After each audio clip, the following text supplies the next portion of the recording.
അശ്ശാത്തു ഫിദ്ദാരി ഫീഹിന്ന Baraka. ആരുടെയെങ്കിലും വീട്ടിൽ ആടിനെ വളർത്തുന്നുണ്ടെങ്കിൽ ആ വീട്ടിൽ ബർക്കത്തുണ്ടെന്ന് നബി മുഹമ്മദ് മുസ്തഫ സല്ലല്ലാഹു അലൈഹി വസല്ലം. എന്തിനാ വളർത്തിയ ഉണ്ടോ? നിങ്ങളുടെ ആരുടെയെങ്കിലും വീട്ടിൽ ആട്ടുംകുട്ടിയെങ്കിലും ഉണ്ടെങ്കിൽ ഒന്ന് കൈവക്കിക്കേ.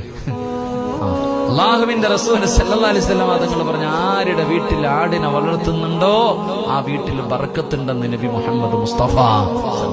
പ്രവാചകന്മാര് മുഴുവനും ആടിനെ വെച്ചവരായിരുന്നു. എല്ലാവരും ആടിനെ. ആടെന്ന് പറയുന്ന ജീവി ബർക്കത്തുള്ളതാണ്. നായി ഒരു പ്രസവത്തിൽ 4-5 പറ്റും. എന്നാ കാണാറുണ്ടോ എവിടെങ്കിലും? കുറച്ച് കഴിയുമ്പോ ചത്ത് റോഡിൽ എവിടെയൊക്കെ ചാവും. ഇത് വസ്തു.